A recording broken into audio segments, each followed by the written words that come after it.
इस वीडियो में के अंदर हम देखेंगे कि कैसे हम फायरबेस को अपने प्रोजेक्ट के साथ कॉन्फ़िगर कर सकते हैं। तो सबसे पहले तो आपने क्या करना है कि आपने फायरबेस पे जाना है।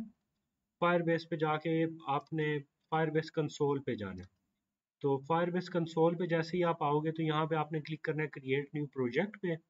अब मैंने एक ऑलरेडी प्रोजेक्ट क्रिएट किया हुआ है तो मैं इसको ओपन कर लेता हूँ।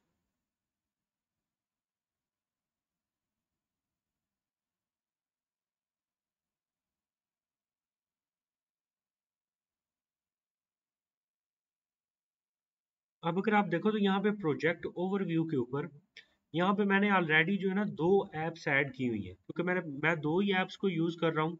तो मैंने यहाँ पे दो ऐप्स ऐड की हैं। आप और भी जो है ना आप चाहो तो ऐप ऐड कर सकते हो।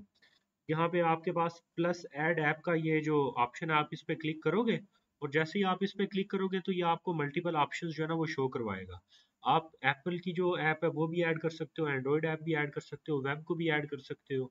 यूनिटी की अगर आप कोई गेम डेवलपमेंट कर रहे हो वो भी ऐड कर सकते हो। अगर आपकी फ्लटर का आपका प्रोजेक्ट है तो आप उसको भी ऐड कर सकते हो। तो लेट्स सपोज अगर आपने एंड्रॉयड को आपने सेलेक्ट किया, तो यहाँ पे फिर आपको सबसे पहले अपना जो पैकेज नेम है आपको वो प्रोवाइड करना पड़ेगा। आपकी ऐप का जो नेम है वो आपको प्रोवाइड करना पड़ेगा। देन उसके बाद आपको SHA1 की जो फिंगरप्रिंट आईडी है आपको वो ऐड जो है ना वो करनी पड़ेगी। फिर उसके बाद आपको जो है ना एक कॉन्फ़िगरेशन की फाइल दी जाएगी, गूगल सर्विसेज डॉट जेसन एक फाइल दी जाएगी, आपने वो ऐड करनी है। देन उसके बाद जो थर्ड स्टेप है इसमें आपको कुछ डिपेंडेंसीज या फिर कुछ जो है ना वो लाइब्रेरीज दी जाएंगी, आपने वो ऐड करनी है। और फिर उसके बाद आपका जो है ना वो ऐप जो है वो कंप्लीट हो जाएगी, वो ऐड हो जाएगी। तो यूं आप फायरबेस के अंदर उसको ऐड कर सकते हो। अब अगर मैं यहाँ पे आपको ये सॉल्व प्रोग्रामिंग का ये अगर मैं आपको यहाँ पे दिखाऊं, तो अगर आप यहाँ पे देखो तो इसका प्रोजेक्ट नेम मैंने ये सेट किया हुआ था।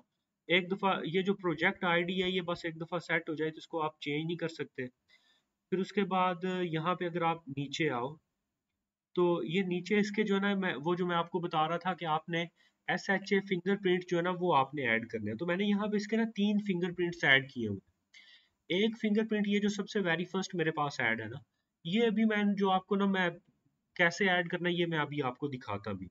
और फिर ये जो नीचे वाले ये जो दो है ना इसमें से ये जो सेकंड वाला है ये रिलीज वर्जन का है, जब हम साइंड वर्जन बनाते हैं। अभी जब हम इसको प्ले स्टोर अभी सॉरी इसमें एंड्रॉइड स्टूडियो में बना के जब इसको रन कर रहे हैं ना, तो एक वो हमारा SHA फिंगरप्रिंट होता है जिसको हम डीबग जो है ना वो मोड बोलते हैं। फिर उसके बाद एक साइंड वर्जन होता है जो हम प्ले स्टोर के लिए बनाते हैं।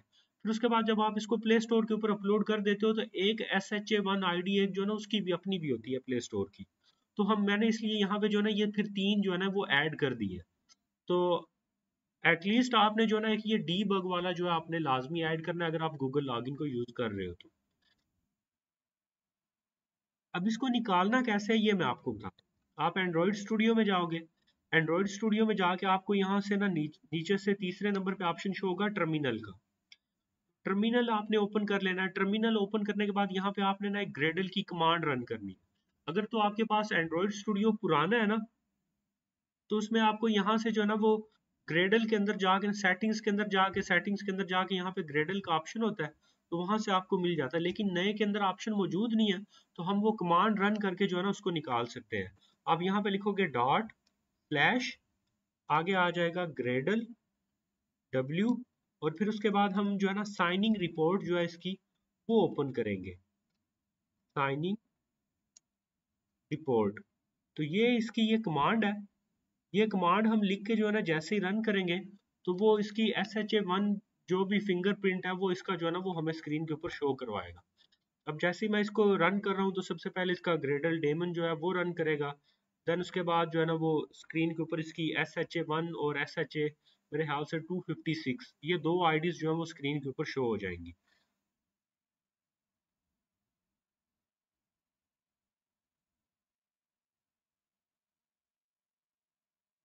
रन कर रहा है, थोड़ा सा टाइम लेता है 1-2 मिनट का, लेकिन ये रन हो जाएगा।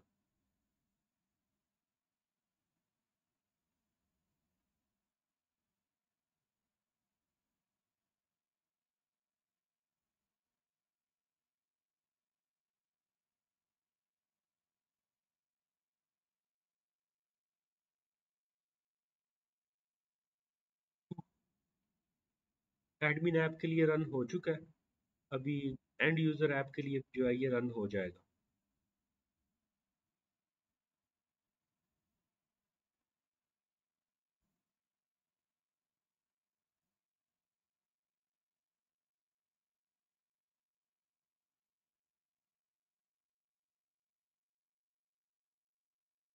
जा हो जा हो जा। अब जैसे ये रन हो चुका है, तो अगर आप यहाँ पे देखो तो मेरे पास ये एंड यूजर ऐप की जो साइनिंग रिपोर्ट है, इसके अंदर मुझे इसका ये जो SHA1 ID है वो मुझे यहाँ पे ये नजर आ रही है। नीचे भी दी हुई है, ऊपर भी दी हुई है, और साथ में SHA256 जो है ये वाली आईडी भी दी हुई है। तो मैं यहाँ से इसकी जो SHA1 की ये जो आईडी है, ये मैं इस यहाँ से कॉपी करूंगा। कॉपी करने के बाद जो है ना मैं यहाँ पे जाके ऐड कर दूंगा, इसको फिंगरप्रिंट को ऐड कर दूंगा। तो अब ये जो मेरा प्रोजेक्ट है, ये जो मैंने यहाँ पे क्रिएट किया और इसके अंदर ये जो मैंने ऐप ऐड की है, ये मेरे जो है ना वो यूजेबल है कि मैं इससे गूगल लॉगिन भी करवा सकूँ। फिर उसके बाद यहाँ पे ये अगर आप देखो तो गूगल सर्विसेज डॉट जेसन वाली फाइल है, इसको डाउनलोड करेंगे। डाउनलोड करने के बाद आप इसको कॉपी कर लेना। कॉपी करने के बाद आपने सबसे पहले यहाँ पे आना है एंड्रॉयड स्टूडियो के अंदर। आपको यहाँ पे ना ये ऊपर एंड्रॉयड लिखा हुआ नजर आ रहा होगा, ये सबसे ऊपर ही है। एंड्रॉयड पे आप क्लिक करोगे, आपने यहाँ से ये जो फाइल स्ट्रक्चर है वो प्रोजेक्ट पे चले जाना है। अब जब आप प्रोजेक्ट में जाओगे तो फिर आपने ये अपने प्रोजेक्ट वाला फोल्डर जो है ये अनफोल्ड करना है। इसके नीचे आपके पास यहाँ पे जो है ना ये एंड यूजर ऐप जो अभी आपने वो जिसका SHA1 जो आईडी जो है वो ऐड की है, इस फोल्डर को आप अनफोल्ड करोगे और इस फोल्डर के ऊपर आप राइट क्लिक करके ना आप पेस्ट पे क्लिक करोगे, तो वो जो आपकी गूगल सर्विसेज डॉट जेसन वाली फाइल जो आपने डाउनलोड करके कॉपी की हुई थी, वो इस फोल्डर के अंदर आपने जो है ना वो पेस्ट कर देनी है। तो अगर आप यहाँ पे देखो तो मेरे पास ये मेरी ये जो गूगल सर्विसेज डॉट जेसन वाली फाइल है वो यहाँ पे ओपन हो जाएगी। इसके अंदर आप आपके जो प्रोजेक्ट से रिलेटेड जितना भी इंपॉर्टेंट चीजें हैं वो सारी यहाँ पे मौजूद होंगी। अगर आप यहाँ पे देखो तो ये क्लाइंट आईडी जो है वो भी आपको नजर आ रही होगी। तो आपने ये जो क्लाइंट आईडी है, इसको भी आपने यहाँ से कॉपी कर लेना है, ये जो क्लाइंट आईडी होगी। इस क्लाइंट आईडी को आपने कॉपी कर लेने के बाद आपने यहाँ से ना दोबारा से ये फाइल स्ट्रक्चर प्रोजेक्ट से चेंज करके ना एंड्रॉइड पे कर लेना है। एंड्रॉइड में थोड़ा सा इसको समझना ईजी होता है। देन उसके बाद आपने यहाँ पे आना है मैनिफेस्ट फाइल के अंदर। मैनिफेस्ट फाइल के अंदर आपने आके सबसे एंड के ऊपर आके ना आपने एक मेटा डाटा नाम का एक टैग ऐड करना है, और इस टैग के अंदर आपने नाम रखना है com.google.android.gms.client id। और क्लाइंट आईडी के अंदर आके उसके बाद फिर आपने जो वैल्यू वाला एट्रीब्यूट है ना, वहां पे आपने जो है ना ये वाली जो आईडी है ना वो देनी है। अब मैंने अगर आप यहाँ पे देखो ना तो मैंने यहाँ से ना स्ट्रिंग के अंदर उसका रेफरेंस दिया हुआ है। तो मैंने अपनी जो स्ट्रिंग वाली फाइल है ना, यहाँ पे रिसोर्सेज के अंदर अगर मैं आपको दिखाता हूँ, रिसोर्सेज के अंदर मैं यहाँ पे आऊंगा, यहाँ पे मेरे पास स्ट्रिंग्स वाली फाइल है। और इस स्ट्रिंग्स वाली फाइल के अंदर जो है ना मैंने ये ऐड किया हुआ है, इसको डिफॉल्ट वेब क्लाइंट आईडी है जो मेरी, ये अगर आप देखो तो यहाँ पे मैंने जो है ना ये ऐड की हुई है। तो ये डिफॉल्ट वेब क्लाइंट आईडी मैंने यहाँ पे ऐड की है, और इसको यहाँ पे मैंने मैनिफेस्ट फाइल के अंदर आके मेटा डाटा के अंदर यहाँ पे ये जो ना गूगल के लिए ये भी मैंने ऐड कर दिया। तो गूगल की जो फंक्शनैलिटी है वो भी इससे इम्प्लीमेंट हो जाएगी। और फिर उसके अलावा आपने और जो काम करना है ना, वो आपने ये करना है कि आप यहाँ पे जाओगे अथेंटिकेशन वाले पैनल के अंदर। अथेंटिकेशन वाले पैनल के अंदर जाके आपने सबसे पहले साइन इन मेथड के अंदर जाना है, और वहां पे जाके आपने ऐड न्यू प्रोवाइडर पे क्लिक करके गूगल और ईमेल और पासवर्ड ये दोनों जो है ना इनको आपने एक्टिवेट कर देना है। आई होप सो आपको इतना तो समझ आ गया होगा कि ये काम सारा कैसे करना है। जब आप ये काम कर लोगे, देन उसके बाद आपने वो मैंने आपको बताया था ना कि प्रोजेक्ट क्रिएट करते हुए कुछ डिपेंडेंसीज आपने ऐड करनी है, तो वो मैंने ऐड की हुई है। वो ऐड कहाँ पे करनी है वो मैं आपको बताता हूँ। मैंने एंड यूजर ऐप ऐड की थी, तो एंड यूजर ऐप का ये जो ग्रेडल वाली फाइल है ना, बिल्ड डॉट ग्रेडल, इसके अंदर आके कुछ फायरबेस एनालिटिक्स की एक दो फाइल होगी वो आपने ऐड करनी है। उसके अलावा ये फायरबेस का ये जो प्लेटफॉर्म है फायरबेस डॉट bom, ये दो आपने एटलीस्ट जो है ना ये शुरू में लाजमी ऐड करनी है। और फिर जब आपने अथेंटिकेशन को यूज करना है, तो देन आपने ये फायरबेस डॉट auth जो है ना आपने इसको भी यहाँ पे लाजमी जो है ना वो यूज करना है। इसका एक सिंपल तरीका भी है कनेक्ट करने का, कि जब आप वहां पे प्रोजेक्ट क्रिएट कर लो और आप अपनी ऐप को कनेक्ट करना चाह रहे हो, तो आप मेन मेन्यू पे जाओ, यहाँ पे टूल पे जाओ, यहाँ पे आप फायरबेस पे क्लिक करो। फायरबेस पे जब आप फर्स्ट टाइम यहाँ पे आपका असिस्टेंट ओपन होगा ना, तो वो आपको यही बोलेगा कि आप इसको कनेक्ट करो अपने फायरबेस प्रोजेक्ट के साथ। जैसे ही आप वहाँ पे क्लिक करोगे तो इसको वो कनेक्ट करना शुरू कर देगा। यहाँ पे ये फाइल्स वगैरह भी ऑटोमेटिकली ऐड हो जाएंगी। तो बाकी लेकिन फिर भी आपको वो जो गूगल सर्विसेज डॉट जेसन वाली फाइल है वो भी खुद से ऐड करनी पड़ेगी, और भी जो SHA1 है वो भी आपको खुद से सेट करना पड़ेगा। तो ये कुछ काम आपको खुद से करने पड़ेंगे, और ये जो आपकी डिफॉल्ट वेब क्लाइंट आईडी है वो भी आपको खुद से देख के जो है ना वो ऐड करनी पड़ेगी। अब यहाँ पे ना एक और चीज़ मैं आपको जो है ना एक कंसेप्ट जो है ना वो समझा देता हूँ, जो आपको इससे नेक्स्ट वीडियो के अंदर काम आएगा।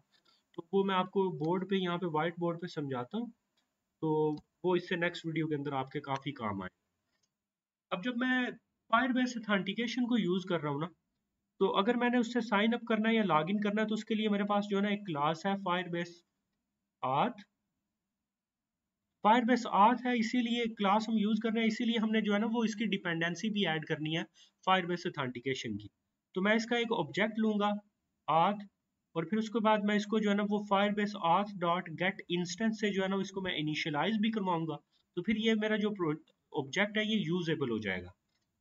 अब इस ऑब्जेक्ट को यूज करके auth dot sign with email and password,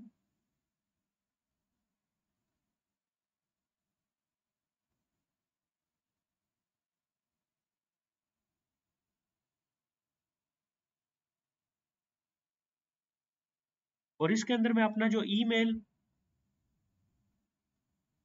और जो मेरा पासवर्ड होगा वो मैं एंटर करूंगा, तो मैं फायरबेस के साथ जो है ना वो मैं लॉग इन कर सकूंगा अगर मैंने उसके अंदर ऑलरेडी अकाउंट क्रिएट किया हुआ है। और क्रिएट अकाउंट करने का जो मेथड है वो ये है, create user with email and password, और उसके अंदर भी हम जो है ना ईमेल और पासवर्ड जो है उसको एंटर करेंगे। फिर उसके बाद हम यहाँ पे लिखेंगे एड ऑन कंप्लीट लिसनर, और कंप्लीट लिसनर के अंदर हम यहाँ पे जो है ना लिखेंगे टास्क एरो ऑपरेटर, और फिर उसके बाद हम यहाँ पे करली ब्रेसेस लगाएंगे। फिर उसके अंदर आगे हम चेक करेंगे कि क्या ये जो टास्क है डॉट इज सक्सेसफुल। अगर तो ये सक्सेसफुल है तो इट मीन्स के लॉगिन या रजिस्ट्रेशन हो चुका है। तो हम इंटेंट लगा के मेन एक्टिविटी के ऊपर चले जाएंगे, और अगर ये फेल हो चुका है तो हम फिर क्या करेंगे, हम टोस्ट या फिर किसी भी तरीके से जो है वो एरर जो है वो स्क्रीन के ऊपर शो करवा देंगे। और फिर ये जो हमने एड ऑन कंप्लीट लिस्नर लगाया था इसको भी हम यहाँ पे एंड पे क्लोज कर देंगे। अब ये हमारे पास है ट्रेडिशनल वे। अगर हमारा ये जो फायरबेस ऑथेंटिकेशन वाला कोड है ना, अगर वो इनसाइड एक्टिविटी हो, जिस एक्टिविटी के अंदर हम लॉगिन या रजिस्ट्रेशन कर रहे हैं, अगर उसी के अंदर हो तब ये फ्लो होगा हमारा। अब अगर हमारा जो कोड है, अब क्योंकि हम जो आर्किटेक्चर यूज कर रहे हैं, हमें पता है हम वो मॉडल व्यू और प्रेजेंटर यूज कर रहे हैं। अब जो प्रेजेंटर है हमारा वो यहाँ पे क्या है, वो एक्टिविटी है। तो एक्टिविटी ने क्या है, जो भी यूआई से हमारी रिक्वेस्ट होगी, लाइक यूआई से वो लॉगिन बटन पे अगर क्लिक करता है तो वो रिक्वेस्ट जाएगी इस प्रेजेंटर को। अब प्रेजेंटर ने क्या करना है, उसने वो मॉडल से डाटा लेना है, कि वो जो यूजर के लॉगिन और रजिस्ट्रेशन के क्रेडेंशियल है वो मॉडल को देगा। मॉडल वो डेटाबेस से चेक करके बताएगा कि क्या ऐसा यूजर एग्जिस्ट करता है। अगर वो एग्जिस्ट करता है तो उसको लॉगिन करवा के वो इंफॉर्मेशन वापस जो है वो पास बैक करेगा प्रेजेंटर को, और प्रेजेंटर फिर यूआई को बताएगा कि जी लॉगिन हुआ है या नहीं हुआ। अगर लॉगिन हो गया तो वो नए यूआई पे ले जाएगा, अगर नहीं हुआ तो स्क्रीन के ऊपर कोई एरर या टोस्ट आ जाएगा। तो फ्लो तो आपको समझ आ गया होगा, और ये बहुत ईजी है समझने। अब इसमें प्रॉब्लम क्या आएगी, अब सपोज करें ना कि जो मैंने फंक्शन लॉगिन का मैंने जो है ना किसी यहाँ पे एक मॉडल क्लास सपोज कर ले, यूजर ऑथेंटिकेशन यूटिल्स वाली है, यूजर ऑथेंटिकेशन की एक क्लास है, उसके अंदर मैं एक फंक्शन बना लेता हूँ लॉगिन का। लॉगिन के अंदर मेरे पास ईमेल और पासवर्ड पास होंगे, और इसकी मैं रिटर्न टाइप रख लेता हूँ बूलियन, जो मुझे बताए कि लॉगिन सक्सेसफुल हुआ है या नहीं हुआ। अब इसके अंदर आके मैं एक बुलियन का एक वेरिएबल ले लेता हूँ इज सक्सेसफुल, और उसको मैं शुरू में जो है ना मैं उसको फॉल्स रख देता हूँ।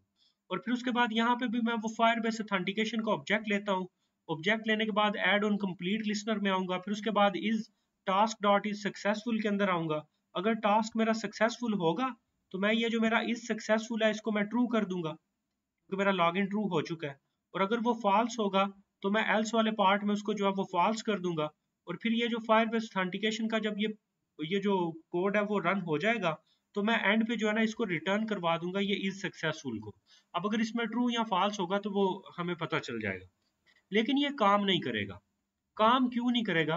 क्योंकि यहाँ पे हमारे पास जो है ना ये कुछ एसिंक्रोनियस जो है ना वो यहाँ से एसिंक्रोनियस प्रोग्रामिंग जो है ना वो वर्क कर रही है। अब यहाँ से एसिंक्रोनियस प्रोग्रामिंग कैसे वर्क कर रही है? यहाँ से हमारे पास जो है ना दो थ्रेड चल जाएंगे। एक थ्रेड हमारा जो है ना वो यूआई वाला होगा और एक जो है वो बैकग्राउंड वाला होगा। अब ये जो फायरबेस ऑथेंटिकेशन से रिलेटेड कोड है ना ये बैकग्राउंड में रन होगा, और ये जो इज फॉल्स सक्सेस जो कि इससे बाहर है फायरबेस ऑथेंटिकेशन से हमने लिया था, ये हमारा यूआई थ्रेड के अंदर रन हो रहा है। और जो रिटर्न की स्टेटमेंट है वो भी, क्योंकि ये फायरबेस ऑथेंटिकेशन से बाहर है, तो वो भी जो हमारी है वो भी यूआई वाले के अंदर ही होगी। और ये जो हमारा बैकग्राउंड वाला जो हमारा कोड है ना, ये जो फायरबेस ऑथेंटिकेशन वाला, इसके अंदर हम जो है ना हम ना इस वेरिएबल को एक्सेस कर पाएंगे कि उसको हम ट्रू कर दें, और ना हम जो है ना वो रिटर्न वाली स्टेटमेंट लिख सकते हैं कि वो लॉगिन वाले फंक्शन के लिए जो है ना वो ट्रू हो जाए। तो ये दोनों काम हम इसके अंदर कर नहीं सकते। तो ये जो है ना फंक्शन हमेशा हमें क्या रिटर्न करवाएगा? फॉल्स रिटर्न करवाएगा। अब इसका सोल्यूशन क्या है? अब सोल्यूशन ये है कि मैं उस क्लास के अंदर जो है ना एक इंटरफेस क्लास बनाऊं। यानी मैं यहाँ पे लिखूं प्राइवेट इंटरफेस क्लास नहीं बना रहा, मैं एक इंटरफेस बना रहा हूँ। इंटरफेस की क्या पहचानी है कि उसके अंदर जितने भी फंक्शंस होंगे उनकी इंप्लीमेंटेशन जो है ना वो मैं प्रोवाइड नहीं करूंगा। इंटरफेस का नाम मैं कोई भी रख लेता हूँ, like call back. Call back इसके अंदर आके मैं दो फंक्शंस बना लेता हूँ, लाइक वॉइड ऑन सक्सेस, और उसकी मैं इंप्लीमेंटेशन नहीं देता, सिर्फ जो है ना उस फंक्शन का मैंने नाम लिखा है। इसी तरह एक वॉइड ऑन फेलियर, और उसके अंदर जो है ना कोई मैं एक स्ट्रिंग का वेरिएबल पास करवा लूंगा और उसकी भी इंप्लीमेंटेशन नहीं दूंगा। अब जब मैं पिछले पेज पे ही हम चलते हैं, अब मैं इसके अंदर क्या करूंगा, इस फंक्शन के अंदर मैं जो है ना ये इज सक्सेसफुल वाली स्टेटमेंट नहीं लूंगा बुलियन की, रिटर्न स्टेटमेंट भी नहीं लूंगा, और फंक्शन की जो रिटर्न टाइप है उसको भी मैं क्या कर देता हूँ, वॉइड कर देता हूँ। तो अब यहाँ पे होगा क्या? यहाँ पे होगा ये कि जो लॉगिन वाला फंक्शन है उसके अंदर बजाय ईमेल और पासवर्ड लेने के, मैं साथ में वो कॉल बैक वाला जो इंटरफेस है एक ऑब्जेक्ट उसका भी ले लूंगा। तो इसके अंदर तीन पैरामीटर्स पास होंगे। अब उसको जो कॉल बैक वाला जो मैंने इंटरफेस बनाया उसके अंदर दो फंक्शंस है, ऑन सक्सेस और ऑन फेलियर।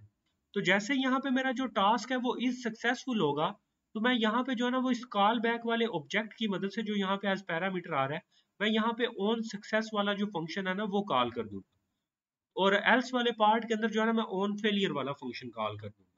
और जहां पे मेरी लॉगिन वाली एक्टिविटी है ना, लॉगिन वाली एक्टिविटी के अंदर बजाय मैं ये वाला कोड लिखने के, मैं अपनी वो जो मेरी ऑथेंटिकेशन वाली मैंने जो क्लास बनाई हुई है मैं वहां से लॉगिन वाला फंक्शन कॉल करूंगा, और उसके अंदर मैं तीन पैरामीटर पास करूंगा, ईमेल, पासवर्ड, और साथ में कॉल बैक वाला जो मेथड है मैं वो पास करूंगा।